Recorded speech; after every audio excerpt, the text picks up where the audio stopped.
నమస్కారం. అస్మత్ సర్వగురుభ్యో నమః. శ్రీమాన్ వెంకటనాథార్య కవితార్య కేసరి வேதாந்தாச்சாரியவரியோ மே சன்னிதானம் சதாகிருதி.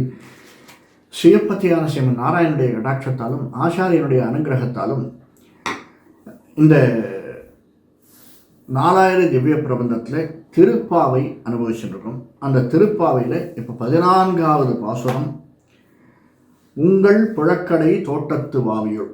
நம்ம திருப்பாயை அனுபவிச்சு 2-3 விஷயங்களை தான் பார்க்குறோம். ஒவ்வொரு விதமாக போன 2 வருடங்களுக்கு முன்னாடி போன வருடம் வேறு மாதிரி அனுபவித்தோம். இந்த வருடம் எப்படி அனுபவிக்கிறோம்? ஒரே மாதிரி அனுபவிச்சா சலிச்சு போயிடல, ஒரே மாதிரி இருந்தால் சலிச்சு போயிடும். அதனால் இந்த வருடம் ஒரு 2-3 வித்தியாசங்களோடு அனுபவிக்கலாம் அப்படின்னு நான் 2-3 இதுக்கு முன்னாடி நான் சொல்லியிருக்கேன். இருந்தாலும் எடுக்கச்சேவும் எனக்கு சொல்கிறது அப்படிங்கிறது, முதல்ல திருப்பாவை அப்படின்னா சாதாரணமாக மீனிங் என்ன, ஒரு ஆண்டாள் சாதிச்சிருக்கிற சாதாரண மீனிங் என்ன இருக்குது. அடுத்தது கொஞ்சம் தத்துவார்த்தங்கள் என்ன சொல்லியிருக்கா ஆண்டாள். தத்துவம் என்ன, திருப்பாவை அப்படின்னாலே ஆண்டாளுடைய அழகு, பக்தி தத்துவம் அவள் சொல்லியிருக்கா உண்மையிலே. 3வதாக தமிழனுடைய பெருமை, பக்தியினுடைய தமிழனுடைய பெருமை. தமிழ் தான் சார் வளர்த்தது, தமிழை வளர்த்தது எல்லாம் ஆழ்வார்களும் நாயன்மார்களும் தான். இதை நம்ம அறுதியிட்டு செல்ல முடியும். எல்லார்கிட்டே போய் சொல்லுங்க. சித்த புருஷர்களும் 18 சித்தர்களும் ஆழ்வார்களும் நாயன்மார்களும் தான் தமிழை வளர்த்தான். தமிழ் அப்படின்னு நம்ம சொல்கிறோம். இதுலேயே தான் புள்ளின் வாய் உங்கள் புழக்கடை தோட்டத்து வாவியல் செங்கனின் ஆயிலிருந்து ஆம்பல் வாய்க்கும் இறங்க. ஏதாவது புரியுறதா நமக்கு? இதுவே தூய தமிழ், இதுவே புரியல. இருகுரங்கு கையிருந்து பால் தேன் கடந்து கொடு அப்படின்னு சித்தர் சொல்லிருக்காரு. சித்த வாக்கியங்கள்லாம் நமக்கு எங்கேருந்து புரிய போகிறது? நமக்கு தமிழே தனிகணத்தம் போடுறது. இந்த விஷயத்தில் இதையெல்லாம் வளர்த்தவர்கள் நாயன்மார்கள், ஆழ்வார்கள், சித்த புருஷர்கள் தான். பக்தியோடு சேர்ந்தது தான் தமிழ் வளர்ந்தது. பக்தி இல்லாமல் தமிழ் வளரவே இல்லை, வளரவும் முடியாது. அதை வளர்த்தவர்கள் சனாதனர்கள், சனாதனிகள். சனாதன தர்மத்தை வளர்த்தது தமிழ், தமிழை வளர்த்தது நாயன்மார்கள், ஆழ்வார்கள். அதிலே ஒன்று திருப்பாவை. இப்போ இதை பார்க்கலாம். உங்கள் புழக்கடை தோட்டத்து வாவியுள் செங்கழு நீர் வாய் நெகிழ்ந்து ஆம்பல் வாய் கும்பினகான். இந்த கீசென்றெங்கும் ஆனைச்சாத்தன் கலந்து பேசின பேச்சரவன் கேட்டலையோ அப்படின்னு ஒரு பாசனம் வந்தது. அதில் மலர்களை பற்றி இல்லாமல் ஒவ்வொரு சின்ன சின்ன ஒலி எழுப்பக்கூடிய பறவைகளை பற்றி சொன்னார். இதற்கு முன்னாடி மலர்களை பற்றி வந்திருக்கு. இந்த பாசுரத்திலேயே மலர்களை பற்றி வருது. ஆம்பல் வாய் கும்பினகான் செங்கல் பொடி கூரை வெண்பல் தவத்தவர் தங்கள் திருக்கோயில் சங்கிடுவான் போதந்தார் எங்களை முன்னம் எழுப்புவான் அவனுடைய வாய் பேசும் நங்காய் எழுந்திராய் நீ நாணாதாய் நா உடையாய் சங்கொடு சக்கரவேந்தும் தடக்கையன் பங்கைய கண்ணாலை பாடையில் வரும்போது. எங்கே போய் பாடுறது அப்படிங்கிறது போன பாசுரத்துலேயே ஆண்டாள் சொல்லிட்டா. எங்கே போய் பாடுறதா? கீர்த்திமை பாடி போய் எங்கெல்லாம் பாவை களம்புக்கா. நம்ம பாவையை நோன்பு நோப்பதற்காக, பாவை எங்கெல்லாம் நோன்பு நோக்கிறாளோ அந்த இடத்திற்கு போவதற்காக எழுந்திருங்கோ அப்படின்னு சாதிச்சுட்டான். இதில் என்ன சொல்கிறா? உங்கள் புழக்கடை, உங்களுடைய வீட்டில் புழக்கடையில் இருக்கக்கூடிய, தோட்டத்தில் இருக்கக்கூடிய வாவி அப்படின்னா கிணறுன்னு அர்த்தம். இதில் நிறைய விஷயங்கள் இருக்குது. வாவி நம்ம தமிழில் வாவி, கிணறு, ஒவ்வொன்றுத்துக்கும் அதே மாதிரி நாவாய், படகு, இப்படிலாம் ஒரே ஒரு விஷயத்துக்கு ஒரு பொருள் சொல்லக்கூடியது பல அர்த்தங்கள். ஒரே சொல்லுக்கு பல அர்த்தங்கள், பல சொல்லுக்கு ஒரே அர்த்தம். அந்த மாதிரி வாவி, இதே நம்ம அடிக்கடி கேள்விப்படுற வார்த்தை நடவாவி. காஞ்சிபுரத்தில் இருக்குது, இதில் மேல்கோட்டையில் இருக்குது. நடவாவி அப்படின்னா பெரிய குளம், கிணறு. அப்படியே நடந்தே அந்த கிணற்றினுடைய கீழே செல்லக்கூடிய வழி இருக்கக்கூடியது. அப்படி குதிக்கணும்னு அவசியம் இல்லை கிணறுக்கு. அது நடவாவின்னு சொல்லுவோம். இதில் என்ன சொல்கிறேன்? வீட்டுக்குள்ளே இருக்கிற தோட்டத்தில் இருக்கக்கூடிய வாவியிலே செங்கழு நீர் மலர்கள் மலர்ந்து, ஆம்பல் மலர்கள் குவிந்து, செங்கழு நீர் மலர்கள் மலர்ந்து. எதனால் அந்த ஆம்பல் மலர்கள் வந்தது? செங்கழு நீர். பார்ப்போம், இந்த விஷயத்தை பார்ப்போம். வாய் நெகிழ்ந்து ஆம்பல் வாய் கும்பினகான். ஆம்பல் மலர்களும் குவிந்திருந்தன. யார்? செங்கல் பொடிக்கூரை வெண்பல் தவத்தவர், தவசியர்கள், தவம் செய்வார்கள் இல்லையா? அதாவது காவி உடை. செங்கல் பொடி கூரைனா காவி உடைன்னு அர்த்தம், கூரைனா சேலைன்னு அர்த்தம். நம்ம தமிழில் கூரை புடவைன்னு சொல்கிறோம். கூரைனாலும் சேலை, புடவைனாலும் சேலை, கூரை புடவைன்னு சொல்கிறோம். ஏன் வந்ததுன்னு பார்க்கலாம். செங்கல் பொடி கூரை வெண்பல் தவத்தவர். இன்னொன்று வித்தியாசம் இருக்குது. அந்த கூரைக்கும் இந்த கூரைக்கும் வித்தியாசம் இருக்குது. கூரை சின்னறை போடுறதுக்கும் பெரிய இறை, மறை சின்னறை போடுறதுக்கும் பெரிய இறை போடுறதுக்கும், இறந்து சின்னறை போடுறதுக்கும் பெரிய இறை போடுறதுக்கும் வித்தியாசங்கள் இருக்குது. வெண்பல் தவத்தவர் தங்கள் திருக்கோயில். வெண்பல் தவத்தவர்னா அவன் காவிப்பொடி பூசி எப்போ பார்த்தாலும் எதில் கருப்புலையும் காவிலையுமே செங்கல் பல்லு தேய்ச்சி இருக்க மாட்டான்னு அர்த்தம். வெள்ளையாக இருக்கக்கூடிய பல் அப்படின்னு ஒரு அர்த்தம் இருக்குது, வேற ஒரு அர்த்தம் இருக்குது. வெண்பல் தவத்தவர் தங்கள் திருக்கோயில் சங்கிடுவான் முன் போதந்தார். தங்கள் திருக்கோயில் சங்கிடுவான் போதந்தார். தங்களுடைய கோயிலில் சங்கிடம் பொருட்டு அவர்கள் போதந்தார் போயின்னு இருக்கா. போதந்தார்னா போய்கொண்டிருக்கிறார்கள் அப்படின்னு அர்த்தம். எங்களை முன்னம் எழுப்புவான் வாய் பேசும். எங்களை முன்னே வந்து எழுப்புவதற்காக சொல்லிவிட்டு இன்னும் படுத்து உறங்கும் நங்கையே, உனக்கு வெட்கமே இல்லையா? நானாதாகி நீ வெட்கப்பட மாட்டியா? சில பேருக்கு வெட்கமே இல்லை சார். பொதுவாக நம்ம யாரை சொல்கிறோம்? அரசியல்வாதிகளுக்கு. அரசியல்வாதிகள் எப்படி இருக்கணும்னு சொல்லுவோம்? அவர்களுக்கு மாட்டுத்தோல் இல்லை, எருமாட்டுத்தோல் இல்லை, காண்டாமிருகம் தோல், அப்படி எல்லாத்தையும் உதறி விட்டு போகக்கூடியதான என்றது. அவர்களுக்கு வெட்கம் ஞானம் எதுவுமே இருக்கக்கூடாது.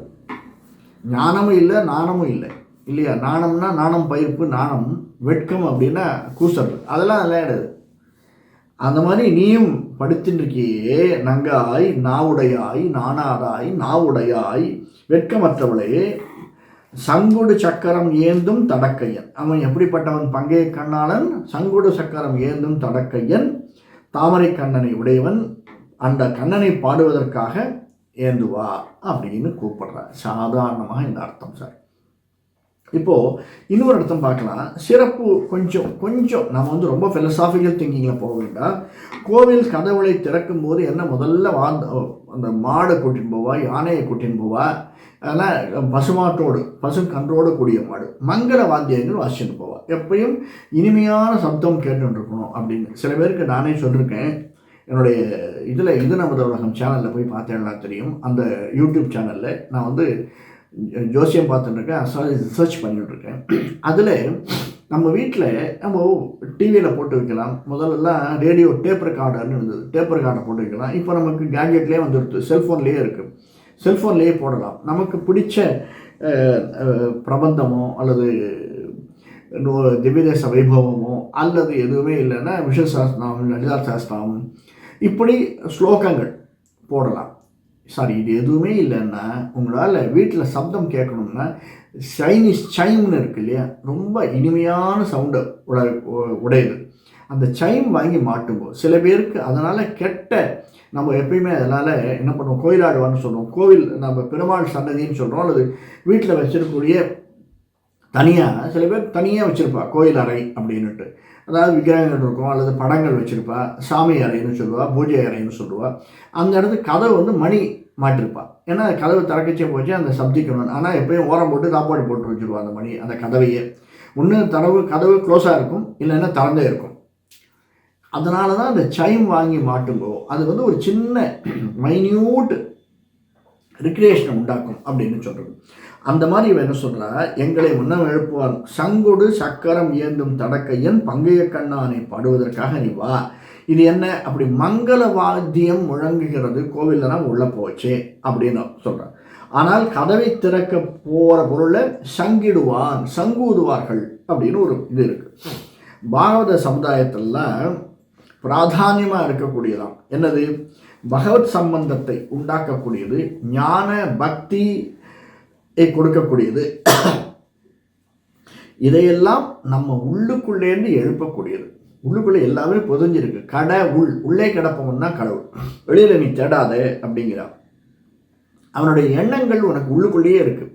அதை நீ எழுப்பணும், தூசி தட்டி எழுப்பணும். நான் இன்னொரு இதில் கூட போட்டிருந்தேன், there is no invention, only discoveries. எல்லாமே இன்வென்டட். பகவான் எல்லாத்தையும் படைப்பை வச்சுட்டான், அப்படியே அதை மூடி வச்சுருக்கான். நாம் அந்த துணியை விளக்குறோம், டிஸ்கவர் தான் பண்ணுறோம். இன்வென்ட்டே நாம் பண்ணுறதில்ல எதையுமே. they invented light, they invented aeroplane, nothing, it's already been there, we have just discovered. அந்த மாதிரி உள்ளுக்குள்ளே இருக்கக்கூடியதை நம்ம எழுப்பணும். அல்லது பகவானுடைய எண்ணங்களை, சிந்தனைகளை நம்ம போன பாசுரத்தில் டீட்டெயிலாக பார்த்தோம். அதனால் அந்த இதுவை எழுப்புவதற்கு, நீங்கள் மகிழ்வதற்கு காரணமான திருமந்திரங்கள் நமசிலே பாரதந்திரியம் விளங்க. இந்த ஒரு வார்த்தையை படிச்சுட்டு நான் டீட்டெயிலிங் சொல்கிறேன். நீங்கள் மகிழ்வதற்கு சந்தோஷப்படுவதற்கு காரணமான திருமந்திரத்தில் உள்ள நமசிலே பாரதந்திரியம் விளங்க, சுவாதந்திரியம் ஒடுங்க இரே அப்படின்றார். பக்தியினால் சேஷத்த ஞானமுடையவராய் மகிழ்கிற பிரபன்னாதிகளும் திருவாராதனத்துக்கு போகிறார்கள் என்பது முதல் 4 அடிகளின் கருத்து. இது கொஞ்சம் சிம்பிளாக நான் இருக்கிறத படித்தேன். இது ஃபிலசாபிக்கல் திங்கிங். முதல்ல 4 அடியில் என்ன சொல்கிறேன், யார் போராடாம் அதை தான் டீட்டெயில் பண்ணுறேன்.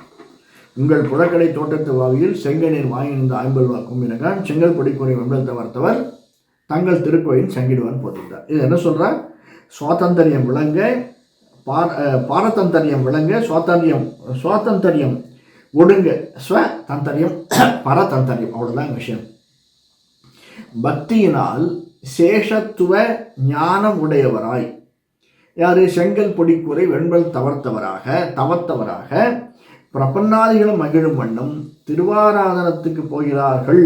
சங்கிடுவான் பிறந்தார். திருவாராதனத்துக்கு போகிறா, அவள் கூட நாமளும் சேர்ந்து போகணும் அப்படின்னு அர்த்தம். அதாவது என்ன அர்த்தம்னா, பிளெயினாக சொல்லணும்னா, நாம் அந்த காலத்தெல்லாம் ஆச்சாரிய சிஷ்யர்கள்னு இருந்தது. சில சிஷ்யர்கள் எதிரே உட்காந்துட்டே இருப்பா. இப்போயே நம்ம ஸ்கூலில் நடக்கிறது இல்லையா, நம்ம உட்காந்துட்டே இருப்போம், டீச்சர் பாட்டும் அல்லது ப்ரொஃபஸர் பாட்டும் ஏதோ எழுதிட்டுருப்பார். புரிஞ்சுதான்வார். சில பேருக்கு புரியும், சில பேருக்கு புரிஞ்சுது சார் சொல்கிறோமா இல்லையா. பாதி தூக்கத்தில் நாம் எங்கோ இருப்போம். அவர் சொல்வது நமக்கு பாதி காதில் விழும், பாதில் விழாது. ஆனாலும் புரிஞ்சுது சார்.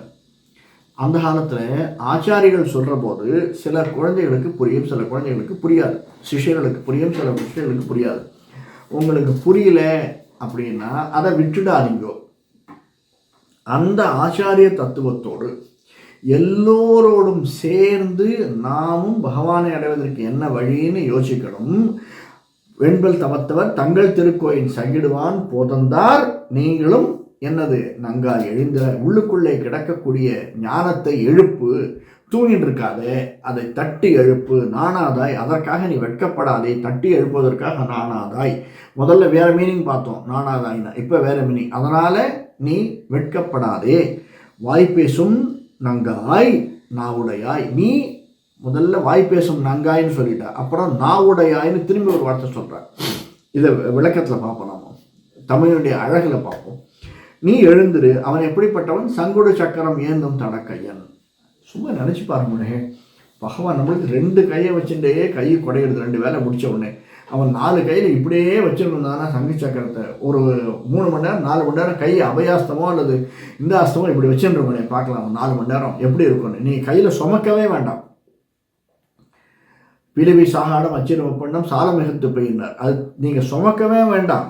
வெறும் கை இப்படியே வச்சுருக்கோம் 4 மணி நேரம் எப்படி இருக்குன்னு பார்க்கலாம். கை என்ன இருந்தது, வலிக்குமா வலிக்காதா? அவன் சங்கு சக்கரத்தை வேற வெயிட்டான சங்கு, வெயிட்டான சக்கரம். பாஞ்சஜன்யம் எப்படி இருக்கும் ஊதச்சே அத்தனை பேருக்கும் கேட்கணுமா. நம்ம நாராயணத்தில் இந்த இதுவை பார்க்கச்சே கூட சொன்னோம். முதல் பாட்டில் அந்த அர்த்தத்தை சொன்னோம், விளக்கத்தை. பாஞ்சஜன்யத்தை பகவான் எடுத்து ஊதுறான் அப்படின்னா முதல்ல எல்லாருக்கும் 7 உலகங்களும் அசைந்து ஆடுது. எனவே ஆடாது அசங்காது நீ வா கண்ணா அப்படின்னு கூப்பிடுறாரு இவர். அந்த மாதிரி 7 உலகங்களும் இப்போ தானே பார்த்தோம். 7 உலகங்களும் உய வண்ணம் முதல் 11ஆவது பாசுரத்தில் பார்த்தோம் இல்லையா. அனைத்து இல்லத்தாரும் அழிந்தேறுவாய். அனைத்து இல்லத்தாரும் எல்லா 7 உலகங்களும் கேட்கும்படியாக பாஞ்சஜன்யம். அங்கே இருக்கக்கூடிய பாஞ்சஜன்யம் பூதச்சே இன்னொரு விசேஷம் அதை பார்க்கணும். நம்ம பாஞ்சஜன்யம் அப்படிங்கிற சங்கை பகவான் எடுத்து ஊதுறான். அந்த எதிர்ப்புறத்தில் இருக்கிறவா எல்லாரும் எல்லப்ப செட்டில் ஏக்கலக்காரு எல்லாரும் ஊதின்னு இருக்கா. ஆனால் பகவான் ஊதும்போது அந்த பாஞ்சஜன்யம் சங்கம் வேறு யாருமே சங்கம் எடுத்து ஊதவே இல்லை. கௌரவர்கள் தவிர, பாண்டவர்கள் தவிர வேறு யாருமே. கௌரவர்கள் எல்லாரும் ஒவ்வொருத்தரும் பீஷ்மர் எடுத்து விடுச்சு, துரியோதனன் ஊதுறா, கர்ணன், மற்றவா துரோணர் ஊதுறா. ஆனால் பாண்டவர்கள்ட்ட பகவான் சங்கம் உதச்சி வேறு யாரும் முதல்ல. ஒவ்வொன்றா ஸ்டெப் பை ஸ்டெப். அடுத்தது அர்ஜுனன், அடுத்தது தர்மன், அடுத்தது பீமன், அடுத்தது சகதேவன், அடுத்தது நகுலன், இப்படியாக ஒவ்வொருத்தராக ஊதிட்டு வராடாம். அதை நம்ம பார்த்தோம், பாகவதத்தில் பார்த்தோம். அதே பகவத்கீதை எப்படி சொல்றதுன்னு பார்த்தோம். அந்த விசேஷம் என்னன்னா, மற்றவா சங்கம் உதச்சே இங்கே இருக்கிறவா தான் கேட்டா. துரியோதனாளிகள் சங்கம் அந்த பக்கம் உதச்சே அங்கே இருக்கிறவாளுக்கு கூட அலர்ட்டு. தருமனோ பீமனோ அர்ஜுனனோ சங்கம் உதச்சே இங்கே இருக்கிறவா பாண்டவ சைன்யத்துக்கும் கொஞ்சம் துரியோதன சைன்யத்துக்கும் ஒரு அலர்ட்டு. ஆனால் பகவான் எடுத்த சங்கம் உதச்சே இங்கே சைன்யங்களுக்கு மட்டும் அந்த சத்தம் கேட்கலையா, எங்கே உட்கார்ந்துருந்த துரியோதனுக்கு சொல்லிக் கொடுத்த திருதராஷ்டிரனுக்கு சொல்லிக் கொடுத்திருந்த யாரு அங்கே சஞ்சயனுக்கு வரைக்கும் சத்தம் கேட்டுதான். அப்படின்னா ஈரேழு உலகங்களுக்கும் சண்டை ஆரம்பிக்க போகிறது அப்படிங்கிற ஒரு விஷயத்தை சொன்னானாம் பகவான் தன்னுடைய சங்கநாதம் மூலியமாக. அப்படிப்பட்ட சங்கை கையில் ஏந்திரவன், சக்கரத்தை கையில் ஏந்திரவன், சங்குடு சக்கரம் ஏந்தும் தடக்கையன், பங்கைய கண்ணானை பாடேலோ, தாமரை கண்ணாலை பாடேலோ நீ பாடு அப்படின்னு சொல்கிறார். இப்போ விளக்கம் பார்க்கலாம். இப்போது உங்கள் புழக்கடை தோட்டத்து, உங்கள் புழக்கடைன்னு ஒரு இடம், அதற்கப்புறமா தோட்டம். புழங்கக்கூடிய இடம் புழக்கடை. அதாவது புழங்கக்கூடிய இடம் அப்படின்னா என்னென்னா, நான் முதல்ல போன பாசுரத்துலேயே அதுக்கு முதல் பாசுரத்துலேயே சொன்னேன், ஒவ்வொரு அந்த காலத்தில் ஒரு இடம்னு இருந்தது. இப்போ எல்லாமே அப்பார்ட்மெண்ட், ஸ்டுடியோ அப்பார்ட்மெண்ட்னு சொல்கிறேன். இந்த கார்னரில் சமையல் பண்ணுறது, இந்த கார்னரில் படுக்க இருக்கிறது, இப்படி எல்லாமே ஒரே இடத்துல ஸ்டுடியோ அப்பார்ட்மெண்ட் ஆகிடுது. அந்த காலத்தில் ஒன்றுத்துக்கும் ஒரு இடம் இருந்தது.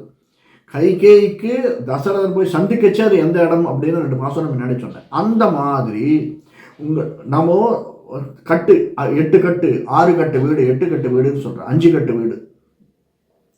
நம்ம சாப்பிட்றதுக்குன்னு ஒரு இடம், சமையல் செய்வதற்குன்னு ஒரு இடம், அந்த சமையல் செய்யும் பாத்திரங்களை கழுவுவதற்கு அலம்புவதற்குன்னு ஒரு இடம். பாத்திரங்களை அலம்புவது, அந்த பாத்திரங்கள் அலம்பும் போது அந்த சப்தமானது சமையலறையை விட இந்த பக்கம் வந்துடக்கூடாதான். அந்த பாத்திரங்களை அலம்பக்கூடிய இடத்துல இருக்கு இல்லையா, அந்த புழங்கக்கூடிய இடம், அந்த பாத்திரங்கள் வைத்து எடுத்து புழங்கக்கூடிய இடம், அதற்கு அடுத்ததாக பாத்திரங்கள் அலம்பக்கூடிய இடம், அதற்கு முன்னதாக இருக்கிறது சமையலறை. இந்த பாத்திரங்கள் புழங்கக்கூடிய இடத்திற்கு பேரு புழக்கடை. அதற்கு அடுத்து வரக்கூடியது எக்ஸ்டெண்டடு தோட்டம். அந்த தோட்டத்திலே கடைசியில் இருப்பது வாவி, கிணறு. அப்படியே நடவாவி அப்படின்னு சொல்லுவாள், நடக்கக்கூடிய கிணறு. நாமே இறங்கி எடுத்துக்கொண்டு, அதாவது கிணறுன்னா 2-3 வகை கிணறுகள் உண்டு. தண்ணி சேந்துவது, சேந்தன் கிணறு, சேந்துவது கூடிய கிணறு, அந்த ராட்டனம்னு சொல்லுவாங்க, அதை விட்டு சேந்தக்கூடிய கிணறு. நாமே இறங்கி நீராடி தீர்த்தம் எடுத்து வரக்கூடிய கிணறு. சில கிணறுகளில் நீராடலாம், சில கிணறுகள் நீராடக்கூடாது, அந்த ஒரு தத்துவம் இருக்குது. அதுக்கெல்லாம் வெவ்வேறு வழிமுறைகள் இருக்குது. அப்படி இந்த வாவியிலே, இந்த கிணற்றிலே எங்கே இருக்காங்க, புறக்கடையில் உள்ள கிணற்றிலே வாவியுள் செங்கழு நீர் வாய் நெகிழ்ந்து ஆம்பல் வாய்க்கும் பிறகான். அது பெரிய கிணறு, சாதாரணமான ஒரு பெரிய இதுவாக கூட இருக்கலாம். கிணறு இல்லை, பெரிய நீர் தேங்கக்கூடிய பெரிய இடம்னே கூட சொல்லலாம். அந்த மாதிரி இடத்திலே ஆம்பல் மலர்கள் பூத்து கொண்டிருக்கிறது. இன்னொரு சொல்ற 2 மலர்கள், செங்கழு நீரால் வளர்ந்த ஆம்பல் மலர்கள், செங்கழு நீர் மலர்கள்.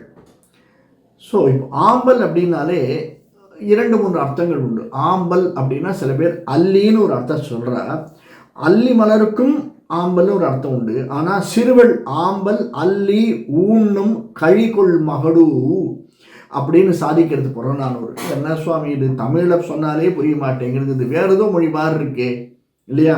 சிறுவள் ஆம்பல் அல்லி ஊன்னும் கழிகொள் மகடு அப்படின்னு புறநானூறு சொல்கிறது. அதில் ஆம்பல் பக்கத்துலேயே அல்லி. இப்போ இதுக்கு முன்னாடி ஒரு இதில் பார்த்தோம், வாசற்கடை பற்றி சின்னச்சினான் தென்னிலங்கை கோமானை செற்று வெள்ளி எழுந்து வேளாமணிங்கிட்டு புள்ளம் சிலமை நான் போதரிக்கண்ணினாய் பிள்ளை எழுந்து பாவை கிளம்புக்கார்.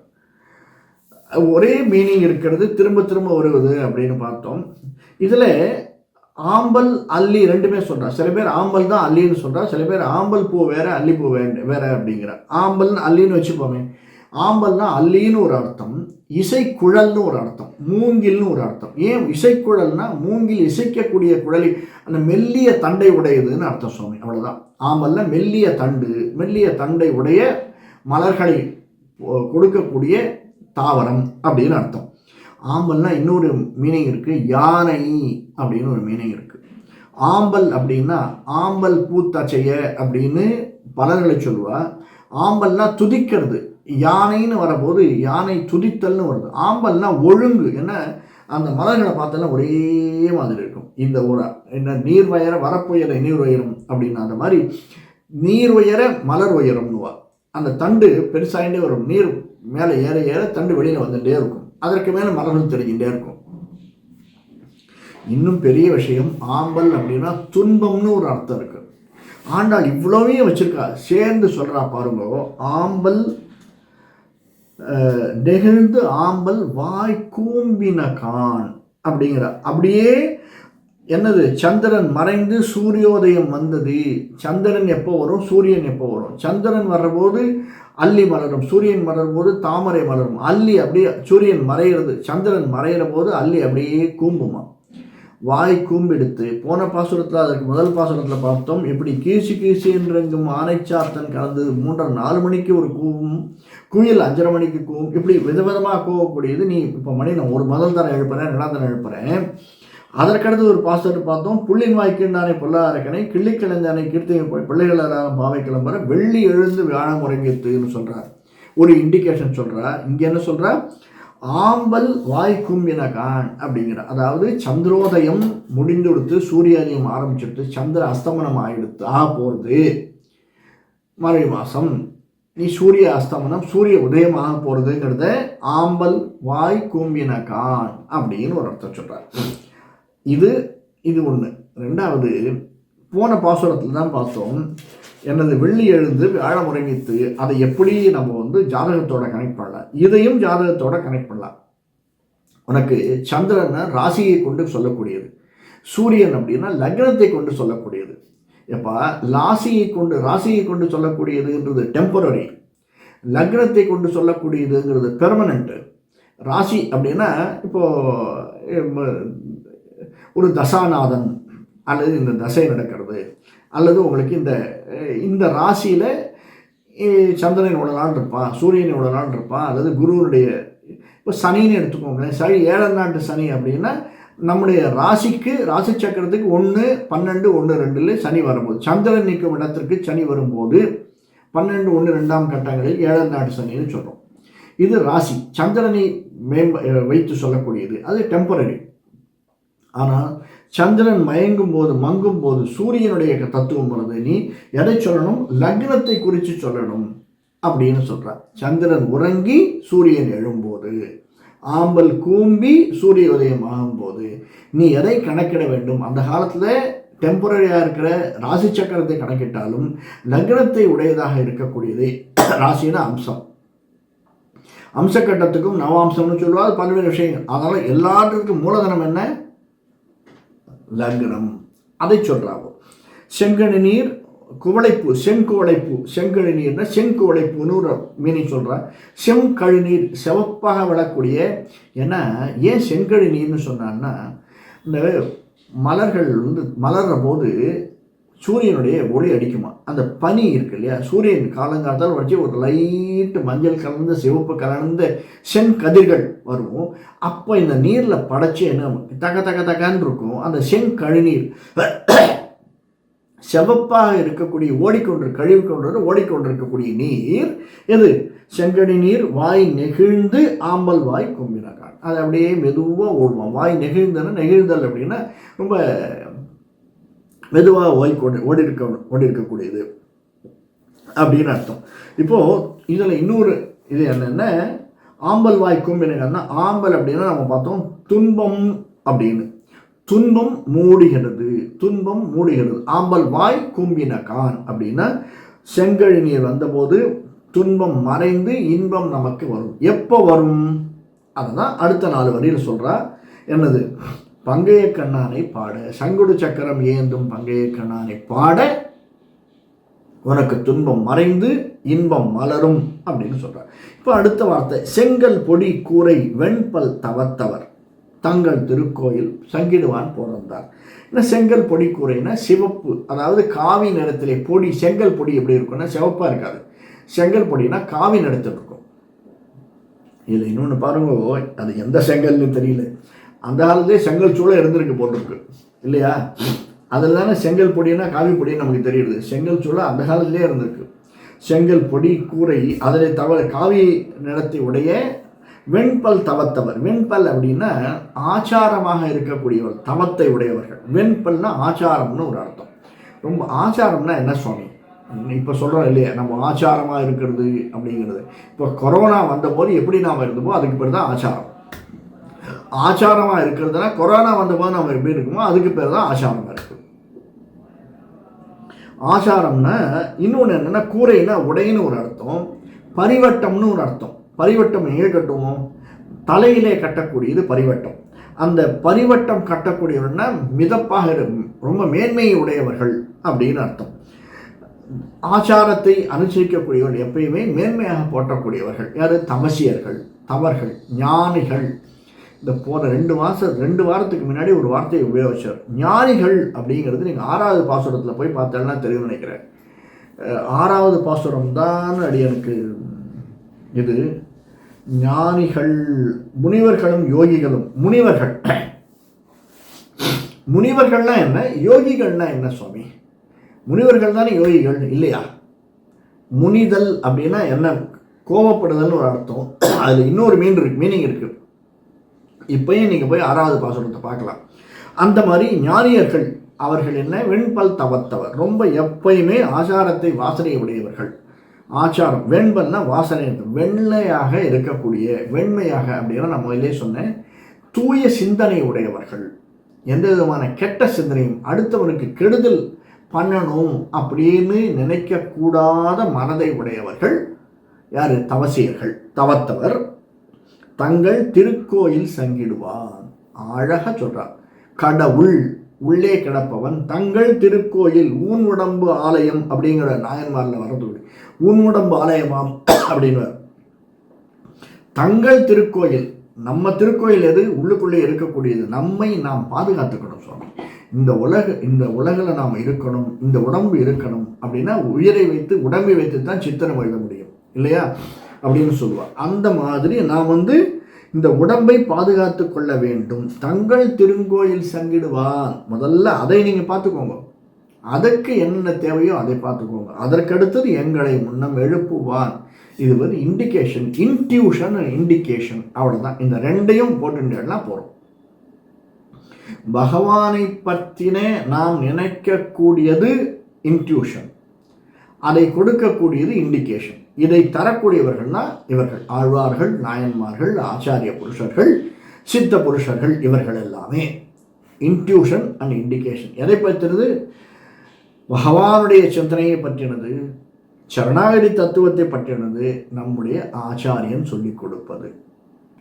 அதுக்கு அடுத்த வார்த்தை சொல்றா, சங்கொடு சக்கரம் ஏந்தும் தடக்கையன் பங்கைய கண்ணானை பாடையல். அவன் எப்படிப்பட்டவன்? தாமரை கண்ணன், பங்கைய கண்ணன். 2 கரங்களிலும் சங்கும் சக்கரமும் ஏந்து கொள்ளக்கூடியவன். ஒன்று ஊதக்கூடியது, இன்னொன்று மிளிரக்கூடியது. சக்கரத்தாழ்வான்னு சொல்றா. சங்கம் அப்படின்னா இதில் ஒன்னொன்றுத்தையும் ராமாவதாரத்தையும் சரி, அவதார புருஷர்கள் நாம் சொல்கிறோம்.